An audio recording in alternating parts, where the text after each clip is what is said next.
Hi, everyone. I'm coming at you live from, I guess for me it's live, for you it isn't, but live from Dr. Pennington's house, because you know the state of my house, and you also know the state of my hotel room, which is no electricity usually and no internet usually.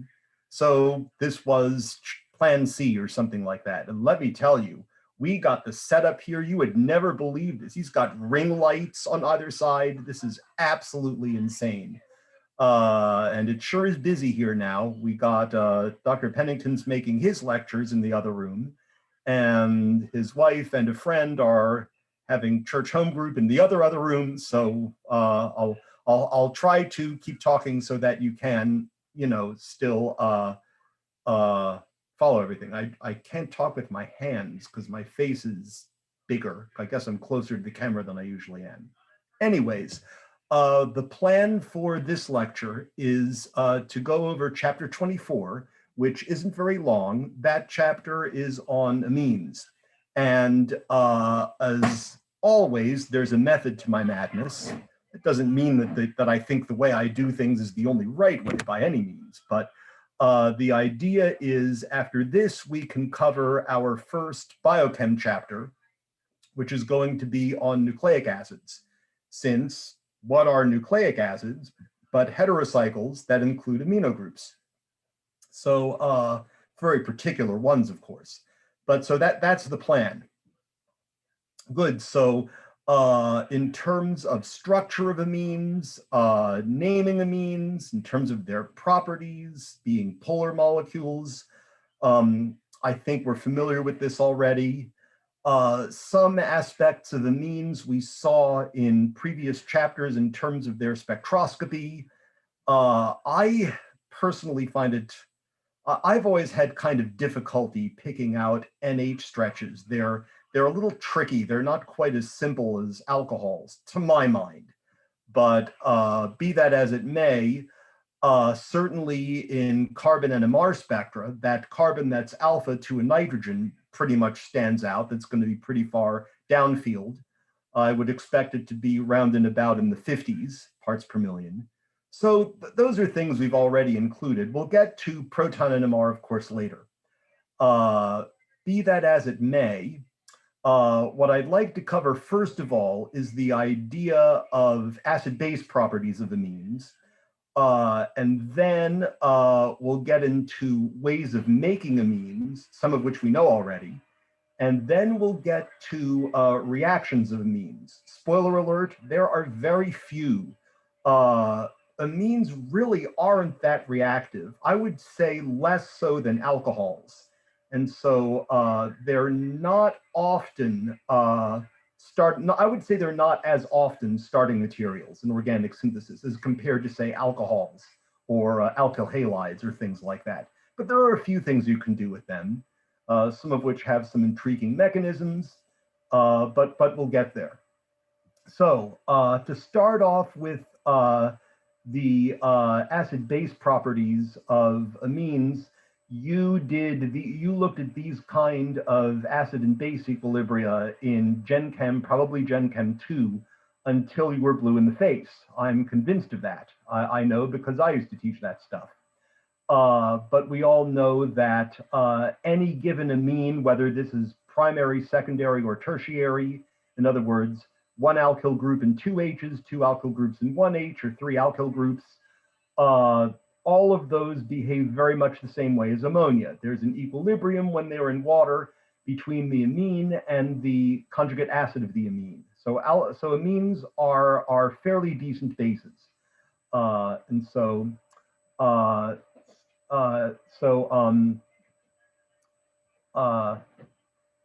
you could, if you wanted to, calculate the base dissociation constant, or at least observe the form of it. No big surprises here. I don't think we're going to be doing too much, if any, that's quantitative like that. But as I like to say, I just want to remind you, all that stuff is still there. We could use it if we wanted to. KBs in general are not used as much as KAs of the conjugate acid. And certainly the conjugate acids of amines are weak acids. They're, when dissolved in water, they're in equilibrium with the amine-free base and hydronium ion. And so the acid dissociation constant looks just like we would expect. Products over reactants, typical stuff, minus the common logarithm of that is your pKa. And typical pKa values for ammonium ions like this, they tend to be sort of 9 or 10-ish, something like that. And we'll see that even when we talk about amino acids much later in the term. I do also want to remind you, this is not something your book makes a big deal about, but I would still like to remind you that primary and secondary amines are amphoteric, just like water, just like alcohols, just like ammonia itself. So by primary and secondary amines, again, I mean those with either one alkyl group and 2 hydrogens or 2 alkyl groups and 1 hydrogen. So you, of course, do need at least 1 hydrogen for the compound to be able to act as an acid. So tertiary amines are not amphoteric. There's no even slightly acidic proton to pull off. And true, you do need an extremely strong base to be able to pull off a proton from a nitrogen. They're very weak acids. But there are those that will do that. Anything carbanionic, so any alkyl lithium will do it. Any Grignard reagent surely would do it. The hydride ion would definitely do it. So you want really strong bases like that. I'm just using butylamine as an example, but any wickedly strong base will deprotonate a primary or secondary amine to give you the conjugate base. And of course, the conjugate acid of butyllithium is just butane. That's a gas that just bubbles out of the solution. So you can get species that are very much like NH2 minus, and that's something you're already familiar with. NaNH2, sodium amide, is NH2 minus ion. So you can get organic derivatives of that. And we'll meet some of these eventually.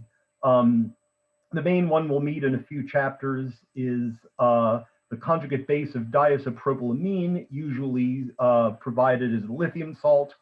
So that's lithium diisopropylamide, or LDA. And we'll get to that one later. A couple other patterns in terms of acidity and basicity that I think are worth knowing. And I have this here in your class notes, which is other things being equal, alkylamines of all sorts are slightly stronger bases than ammonia. Or another way of saying the same thing is that their conjugate acids are slightly weaker acids than NH4+. Weaker acids, you can think of that as the acids are less reactive than NH4+, less willing to give up the H+. And that makes sense, because even if we simply change one of the hydrogens on NH4+ to an alkyl group, even the methyl group, the smallest possible one, that's going to put a lot more electron density around this positively charged nitrogen by the inductive effect. So even just one alkyl group is going to make the nitrogen happier with the plus charge. It's going to help stabilize that, let alone if you start putting other alkyl groups and or larger alkyl groups on. And you can see that in their pKa values. So the pKa, I sure don't expect you to memorize these, of course. I had to look these up for what it's worth. But the pKa of ammonia is about 9.25, and the pKa of methyl ammonium salt, wait, did I say that right? The pKa of the ammonium ion, not the pKa of ammonia.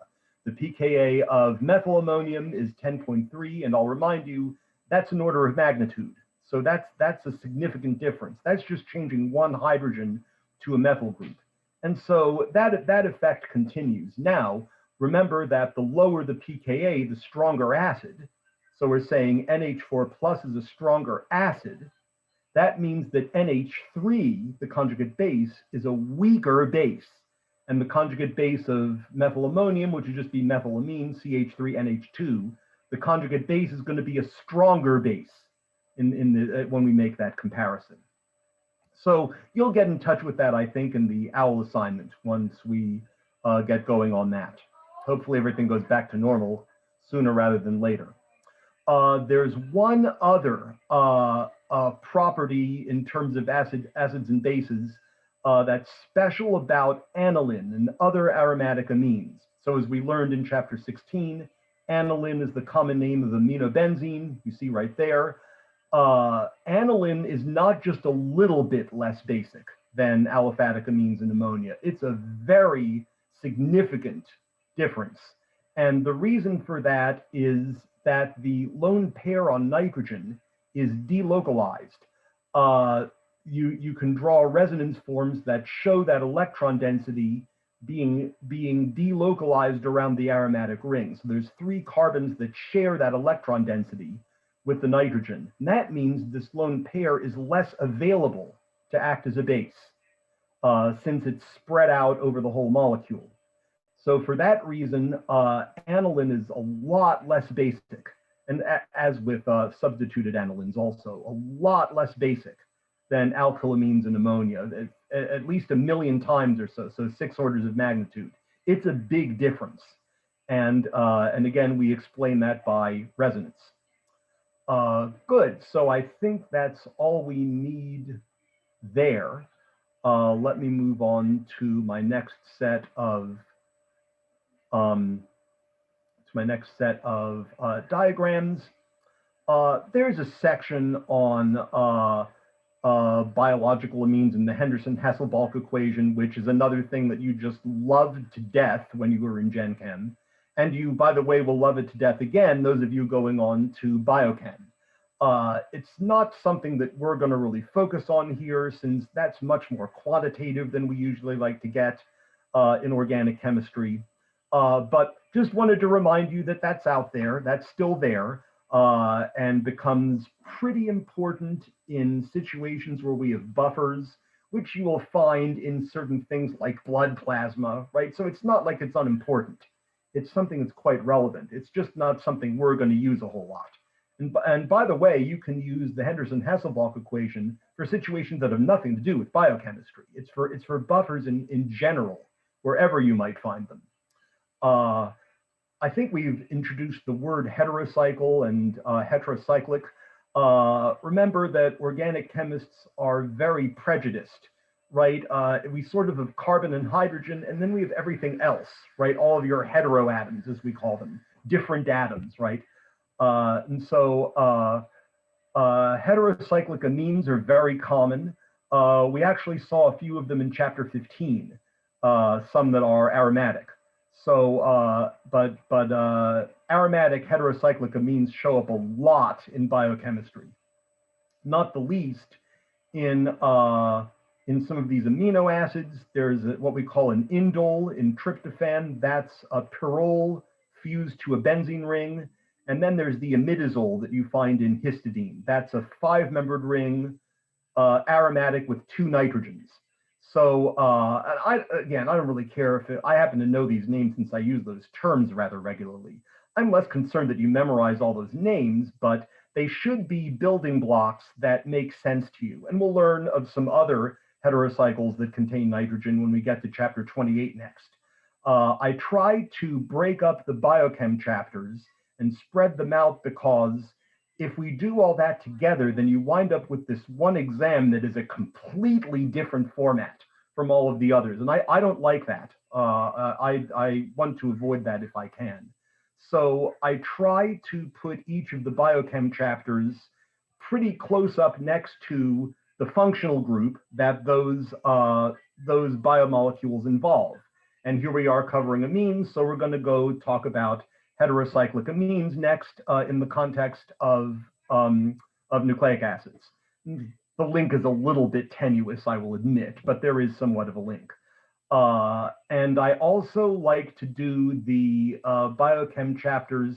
Basically, I'm going to go in order that as we go on in the biochem chapters, each time I'm going to have a little more to say than the last time. So I'm not going to have very much to say at all, and I'm not going to expect a huge amount from you at all in terms of nucleic acids. A little more when we get to lipids, a little more yet maybe when we get to amino acids and peptides, and all of the most to say about carbohydrates. There's a lot of structural and reactivity type things that we'll need to be talking about there. Good, let's see. So I think that's all we really need to say about that. What about synthesis or preparation of amines? Well, we already know some ways, which I'll touch on here. One of the most common ways of of preparing amines is by reduction reactions. And we're already familiar with lithium aluminum hydride, LAH, a very, very powerful reducing agent. Remember that with LAH, we need to use an aprotic solvent by all means. Diethyl ether is quite common. THF is also fine, tetrahydrofuran, but certainly nothing protic. That's why also our workup step, and that could be either H2O or H3O plus, both are fine. But remember, that's a separate step. We certainly don't want to dump in the water over here. You're going to have yourself a nice big hydrogen fire. And I've had hydrogen fires. Trust me, they are not fun. So it's two steps. We will basically add the LAH. If I were going to do this, I've actually reduced nitriles with LAH before. What I generally would do is dissolve the nitrile up into some ether, cool it down. LAH is a solid, sort of a whitish gray powder. I would very carefully pitch that in little by little in very small portions. Once that's all added, I'll stir it for a while. I'll check probably by TLC, thin layer chromatography, so I can find out when my nitrile is gone. If after a long time it's still not gone, I would add a little more LAH. If it's gone, then I'll work the reaction up, and that's when you add your water. And I think I probably told you guys this last term, but my favorite way of working up LAH reactions is still while cooling the flask in at least an ice bath. I will literally pitch in pieces of ice, since that's, of course, as cold as you can get water, right? And even still, the reaction is exceedingly violent of the leftover LAH with water. Once all that bubbling and nonsense ceases, you're safe to go on. You can do an aqueous organic extraction and isolate your amine. So I'm trying to think that I don't think I see anything in terms of byproducts other than aluminum salts. I would say the hydrogens on the carbon come from the LAH, and the hydrogens on the nitrogen probably from the aqueous workup, H2O or H3O plus. We're going to learn more about mechanisms like that later, but you're not responsible for that mechanism now. Really, I don't think of any of these reduction reactions. So these three reactions here, you are not responsible for the mechanism. And I said that here, you're not responsible for the mechanisms yet. We will learn mechanisms like these later on, but not yet. That comes in a later unit. Amides of all sorts can also be reduced to amines. Basically, and I'm not specifying the bonds to nitrogen because they can be anything. They can be alkyl groups or hydrogens, one of each, doesn't matter. These will react with LAH also, and it reduces the carbonyl group all the way down to CH2. And I'm confident eventually this oxygen winds up in a molecule of water, one way or another. So, but you can make amines of this type pretty easily from amides. There's another way to do a reduction, and that involves reducing azides. Now, we met the azide ion back in chapter 11. We learned that N3 minus is a really, really great nucleophile. So this first step, you already know the mechanism. That's just an SN2 reaction. But you can take any alkyl halide, preferably primary. Secondary might work. Tertiary is right out. But for best results, methyl or primary. And so when we treat this with sodium azide, that'll just do an SN2 reaction. So that mechanism you know already. This part of the mechanism is another one. We'll get to mechanisms like that later. But that I do want to point out that the first step with the sodium or potassium azide, you already know that mechanism. It's just an SN2 reaction. The mechanism with LAH and the azide ion is known, and we might cover that later. It's kind of intriguing. But in the end, you wind up with a primary amine of this type. And the other two nitrogens will wind up in a molecule of nitrogen gas, N2. So that's an inorganic side product. The wording of the question will say if you need to write N plus N2 or not. OWL sometimes is interested in your writing side products. They actually, in spite of OWL's reputation, they're usually pretty good about that. You do have to read the directions carefully. And goodness knows I've done some problems there and not read the directions carefully and done it wrong, just like others. But you do have to read their questions carefully. They're pretty clear about what you need to put down. Good. So that's another reduction reaction. One thing we also learned just recently in chapter 16 is you can also do catalytic hydrogenation to reduce an aromatic nitro group to an aromatic amino group. I also wanted to introduce you to this type of abbreviation here. If you ever see anything sort of dangling off the middle of a benzene ring, and you can do this either with Kekule structures with single and double bonds or with a circle, both are fine. That just means I'm saying that there could be, if we wanted some group R anywhere. I'm saying this can be a substituted nitro compound if we want it to be. And then the same R group will remain attached to the same place relative to the amino group in the product. So any attached functional groups are just along for the ride, of course, assuming they don't react with hydrogen and palladium. But you can use palladium, palladium on charcoal, platinum would work, nickel would work. All of these are fine. Ethanol is a pretty typical solvent. I've also heard of catalytic hydrogenations being done in ethyl acetate and in acetic acid. I don't think I would love to do this reaction in acetic acid because remember that nitrogen is basic, and you might lose some of it to the ions. So I don't know if I'd use acetic acid, but ethanol should certainly be fine. Something inert to hydrogen, which there's lots of choices. Can you make a primary amine from a primary alkyl halide using ammonia and doing an SN2 reaction? You can, but you need to use a very large excess of ammonia. Otherwise, I'd be afraid of getting a mixture. I'd be afraid of getting some of the primary amines, some of the secondary amine with two of those alkyl groups, some tertiary amine, and maybe some unreacted alkyl halide. Unless you use a very huge excess of ammonia, it's just, and even that's kind of a pain. Ammonia is not fun to work with. Remember, when we use ammonia as a reagent, we're not talking about going to the store and buying a bottle of ammonia. Of course, that's nothing like pure ammonia. That's an aqueous solution of ammonia. But pure ammonia is a gas at room temperature with a rather annoyingly low boiling point. I don't have it off the top of my head, but I bet if you looked it up, it'd be like minus 35 or minus 40 Celsius. And so you've got to condense it. It's a huge pain in the butt. So it's just not a great way to do it. We have other ways of making amines. One of these is called the Gabriel synthesis, which starts with an intriguing compound called phthalimide, which has this structure here. So it's not an amide, it's an imide, which means that our nitrogen is not just next to one carbonyl, but between two carbonyls. And the phthal part of the name comes from the parent molecule, which is phthalic acid, which has which is a benzene ring basically with two carboxylic acid groups right next to each other. So what do you want to call that? Benzene 1,2-dioic acid or something like that. That's phthalic acid. And you can get this stuff, it's not expensive. The first step is to treat phthalimide with some base.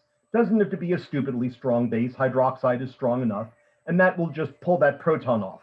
So it'll go from NH to N- with two lone pairs. So that mechanism you know already. That's just an acid-base reaction. That now, naturally, is a super strong nucleophile, much better than the phthalimide, because now you got a minus charge. So if we were to treat this with some primary alkyl halide, again, preferably methyl or primary, that's just going to undergo an SN2 reaction. The nitrogen anion will just take out the halide and it'll undergo an SN2 reaction. So please review those in chapter 11 if you've forgotten about that, and you will wind up with a heterocycle that looks like this. There's now a couple different ways to decompose this. Your book mentions just some source of hydroxide, could be sodium hydroxide, could be potassium hydroxide in water, but you do need to heat it in general. Another thing you'll see, I think they'll bring this up for you in OWL, instead of water, you can also use ethylene glycol, which has a very high boiling point. That's why ethylene glycol is in your car's antifreeze. It prevents not only freezing, which for a change in Texas, we have to worry about a little, but also overheating. It allows the temperature to go up quite a bit higher than if there were just water in there. In any case, when you cook this up with base, that basically decomposes this ring. It cleaves out the nitrogen part of the ring, and you get your primary amine of this type. This is another type of reaction that involves carbonyls. So that part of the mechanism, that third step, you're not responsible for yet. We will eventually get to reactions like that. It's what's known as a nucleophilic acyl substitution reaction. So we'll get to that. But that's your major organic product. That's the one we care about, is the amine. What happens to the benzene ring part? Well, that winds up in the molecule of the phthalate ion. So it's the dianion of this dicarboxylic acid. That's, of course, ionic. That will wind up in the aqueous layer and go into the waste jug. So, but the major organic product, the one we care about, again, is going to be this amine. That's one way to make amines. It's a pretty commonly used method. It's very general. Again, best of all when using primary alkyl halides, but other than that, it's quite general. And although you do have to heat this somewhat here, it's fairly mild conditions, pretty easy to carry out. I've not done one in my life, but I would not. I'll put it this way: I would not be scared to do one. I think it would be pretty straightforward. Ha ha ha! He always says right before actually trying it. Anyway, so the Gabriel synthesis is one way of making amines. We can make amines also from acyl azides undergoing something known as the courteous rearrangement. There's actually a few rearrangements here. Hofmann's name, unfortunately, comes up twice in this chapter, and it is the same Hofmann. He did quite a lot of work.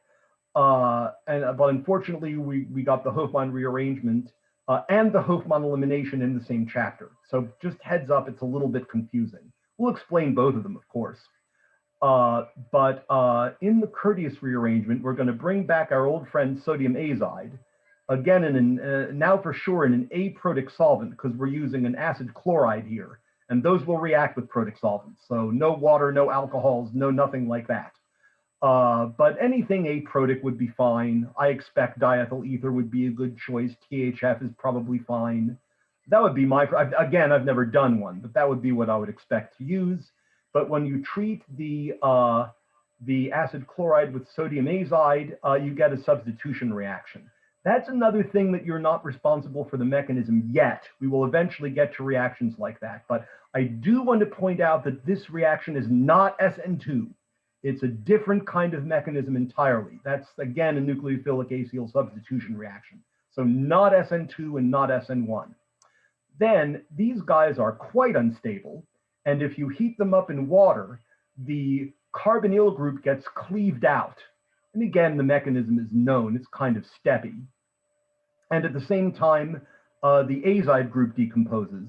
The carbonyl carbon winds up in a molecule of CO2, and of course, the remaining nitrogen's in a molecule of nitrogen gas.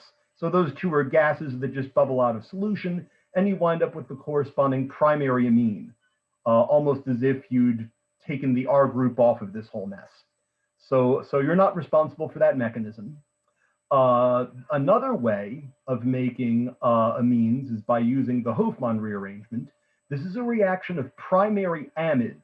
So this does need to be primary. This has to be NH2, or you're not going to be able to get a clean reaction. But the reagents are elemental bromine. And this always begs the question, could you use chlorine? Maybe, but I can't come up with a situation where you would willingly use chlorine instead of bromine.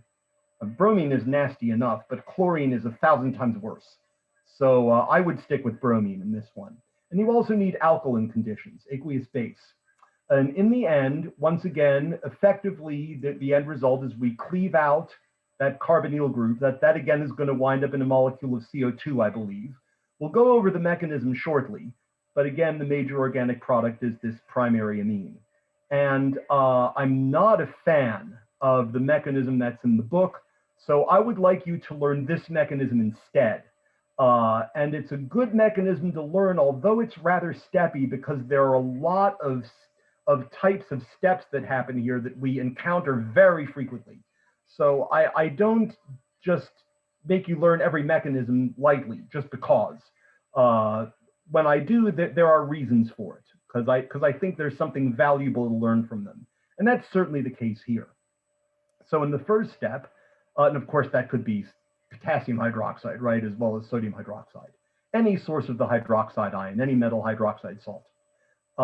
So Just like in the first step of the Gabriel synthesis, very similar. We're going to deprotonate that primary amide. Quite a bit easier to do that than if the carbonyl weren't there, than if it were just an amine. With an amine, you cannot deprotonate in any reasonable quantity with the hydroxide ion. It's not alkaline enough. But with the carbonyl, there you can, because you get a resonance stabilized species. So hydroxide is a strong enough base. You don't have to get out the butyllithium or the big hammers in order to do that. So you get an anion that looks like this. This now reacts with a bromine molecule. That's why you need the bromine. And the driving force is going to be breaking that weak bromine-bromine bond. And we form this new nitrogen-bromine bond, which is also pretty weak. Hydroxide then comes to our aid again, pulls off another proton, and you get this intermediate, which rearranges and collapses. The meaning of the arrows, and by the way, all of these happen at the same time. There is no which arrow goes first. There is no first.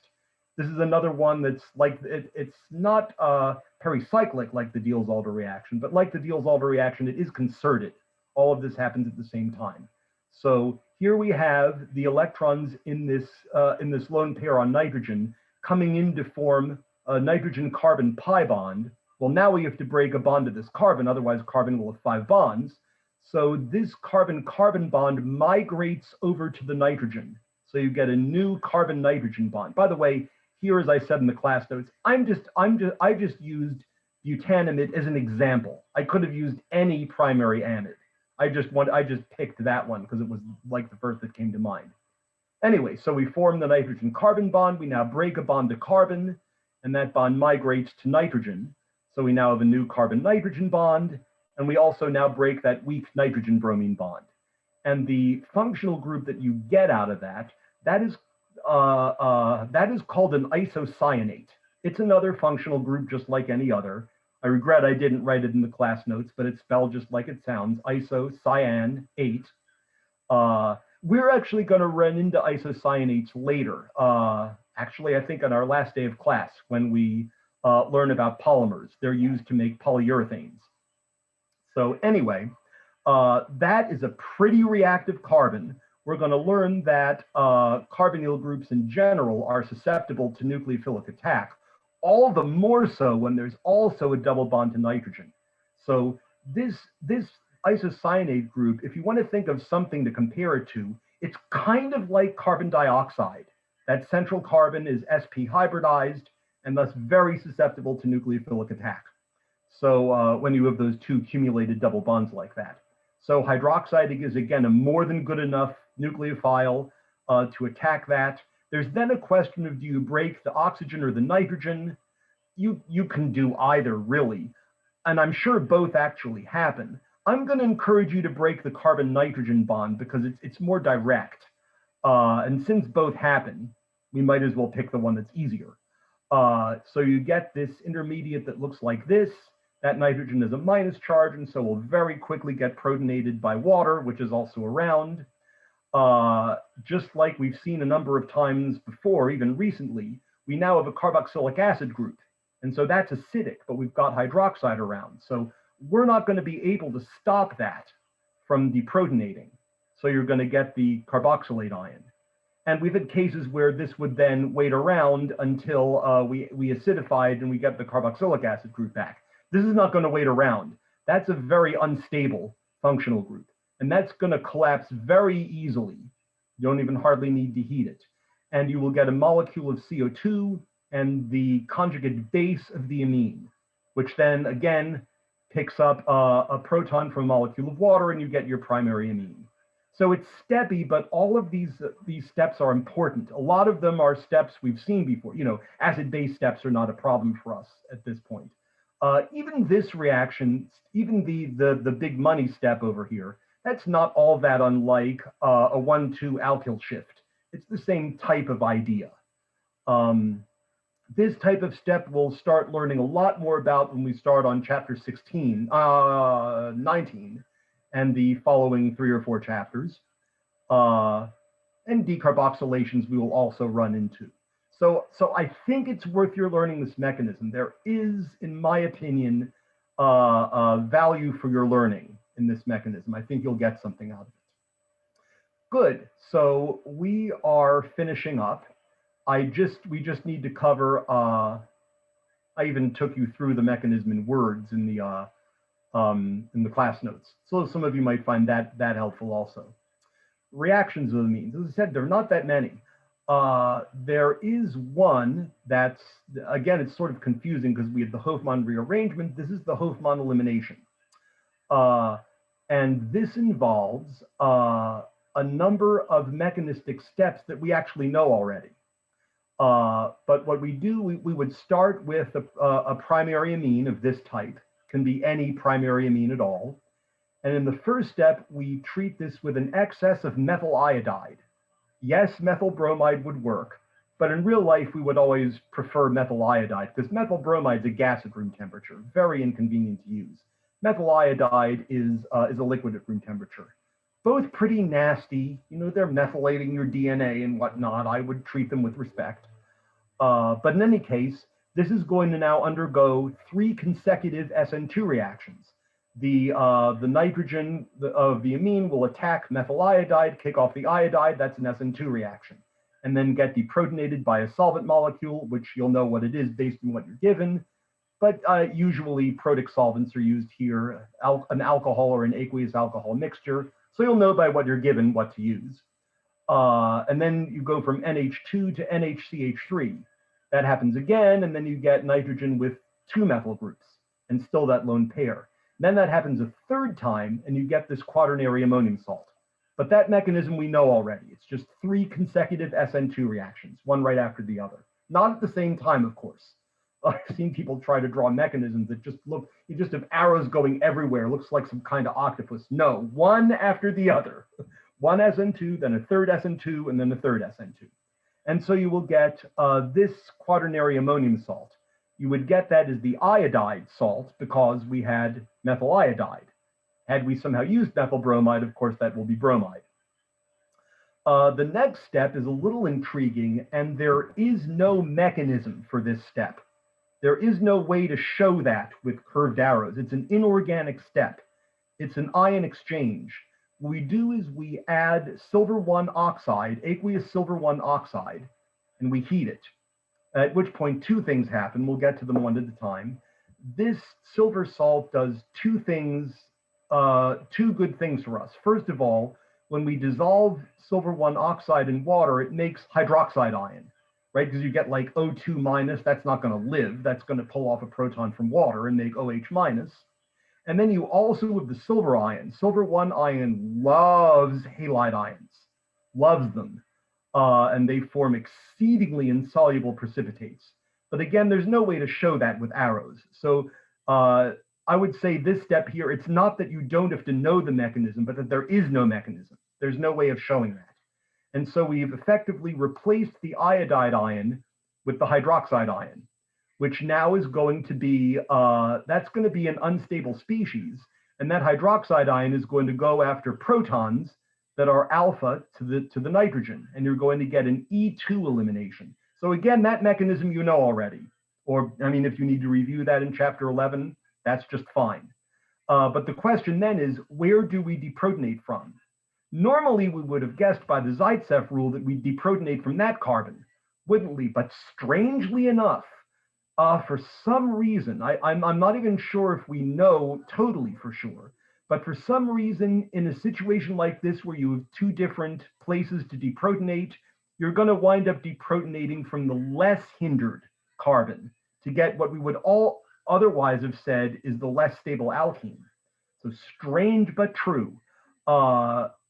One plausible reason, which I put in your class notes that I've heard for this, and it might be true, I can't say I know it for sure, but it seems plausible, is since this trimethyl ammonium group is so big and bulky, it's kind of like a tert butyl group. You know, it's just takes up a lot of space, and so you know your base just gets in wherever it can find the most room, and so that's why you deprotonate at the less hindered position. So so Zaitsev's rule does not apply here. And like I said, I wouldn't swear on a stack of phone books that this is the exact reason, but it's plausible. I think it works. I could well believe that that's the reason. And finally, another reaction of amines is particularly with aromatic amines or arylamines. And it's a reaction, a reaction in particular of aniline and substituted aniline. So again, you could you might or might not have one or more substituent groups on that aniline ring. And they'll just go along for the ride. The first step of the reaction is treating the aromatic amine with effectively nitrous acid, not nitric acid, nitrous acid. But nitrous acid is quite reactive, quite unstable. So that's not something you can buy. You have to make it, as we say, in situ, meaning that we generate it by acidifying some nitrite salt. Not nitrate, nitrite. And this could be either sodium or potassium nitrite. And you don't have to use sulfuric acid. You could also use HCl, any strong and organic mineral acid. And we wind up converting through a lengthy process, which you're not responsible for that mechanism. It's rather lengthy. It's known. It's just kind of steady. But you get this species. That's called a diazonium ion, N2+. And so the nitrogen that's attached to the benzene ring was in the amine. The other nitrogen comes from the nitrous acid. So it's actually not all that unlike the way we form NO2+ in electrophilic aromatic nitration. So it's not that crazy. I could show you the mechanism, and it would not knock your socks off with your shoes on.